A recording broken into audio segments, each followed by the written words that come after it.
Travaillons à fonder d'abord de bonnes institutions, des institutions plébéiennes, et nous serons toujours sûrs qu'une bonne constitution viendra après.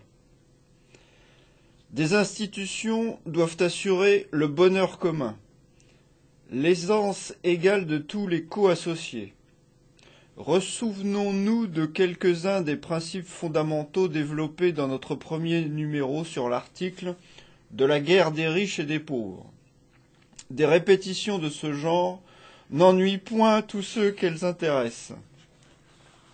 Nous avons posé que l'égalité parfaite est de droit primitif, que le pacte social, loin de porter atteinte à ce droit naturel, ne doit que donner à chaque individu la garantie que ce droit ne sera jamais violé, que dès lors, il ne devrait y avoir jamais eu d'institution qui favorisasse l'inégalité, la cupidité, qui permisse que le nécessaire des uns pût être envahi pour former un superflu aux autres.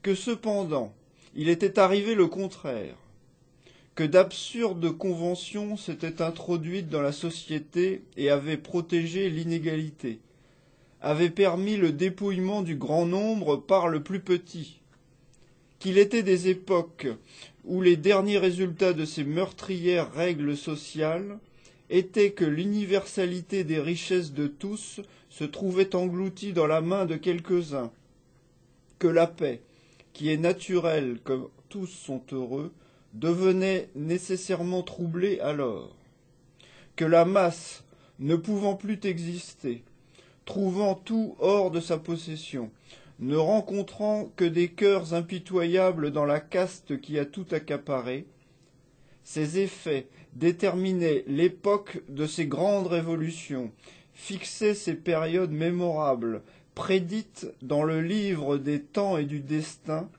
où un bouleversement général dans le système des propriétés devient inévitable, où la révolte des pauvres contre les riches est d'une nécessité que rien ne peut vaincre.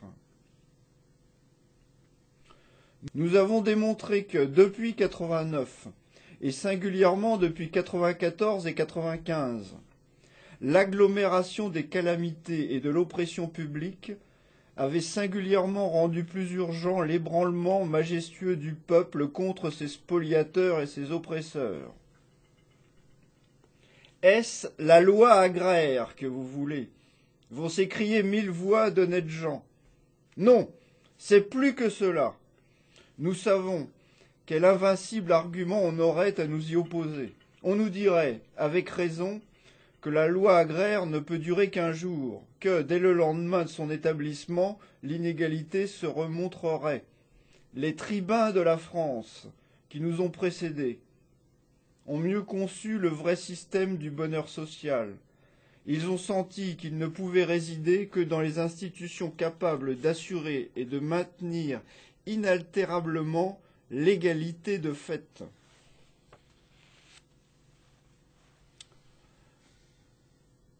L'égalité de fait n'est pas une chimère. L'essai pratique en fut heureusement entrepris par le grand tribun Lycurgue. On sait comment il était parvenu à instituer ce système admirable, où les charges et les avantages de la société étaient également répartis, où la suffisance était le partage imperdable de tous, et où personne ne pouvait atteindre le superflu. Tous les moralistes de bonne foi reconnurent ce grand principe et cherchèrent à le consacrer. Ceux qui l'énoncèrent plus clairement furent, à mon avis, les hommes les plus estimables et les plus distingués tribuns.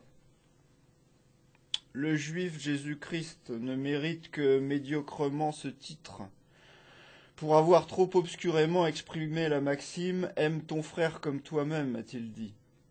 Cela insinue bien, mais cela ne dit pas assez explicitement que la première de toutes les lois est qu'aucun homme ne peut légitimement prétendre que nul de ses semblables soit moins heureux que lui. Jean-Jacques a mieux précisé ce même principe quand il a écrit Pour que l'état social soit perfectionné, il faut que chacun ait assez et qu'aucun n'ait trop. Ce court passage est à mon sens l'élixir du contrat social. Son auteur l'a rendu aussi intelligible qu'il le pouvait faire au temps où il l'écrivait, et peu de mots suffit à qui sait entendre. Écoutez Diderot, il ne vous laissera pas plus d'équivoque sur le secret du véritable et seul système de sociabilité conforme à la justice.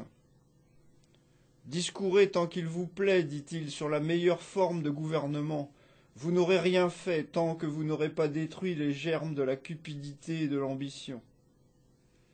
Il ne faut point de commentaires pour expliquer que, dans la meilleure forme de gouvernement, il faut qu'il y ait impossibilité à tous les gouvernés de devenir ou plus riches ou plus puissants en autorité que chacun de leurs frères, afin qu'au terme d'une justice, égale et suffisante portion d'avantages pour chaque individu, là, la cupidité s'arrête et l'ambition rencontre des bornes judicieuses.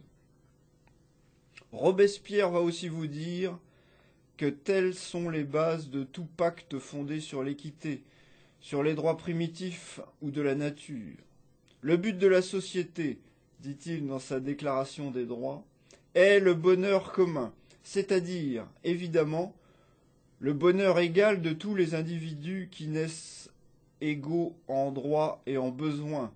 Et plus loin, cette autre maxime de morale éternelle, ne fais point à autrui ce que tu ne voudrais pas qu'on te fît à toi, c'est-à-dire, fais aux autres tout ce que tu voudrais qu'on te fît à toi. Et n'était-ce pas, armé de la plus souveraine raison, que Saint-Just, lorsqu'on paraissait vouloir contester ces vérités incontestables, venait leur donner une double égide en vous adressant ces paroles remarquables à vous, sans culottes toujours opprimés. Les malheureux sont les puissances de la terre. Ils ont le droit de parler en maître au gouvernement qui les néglige.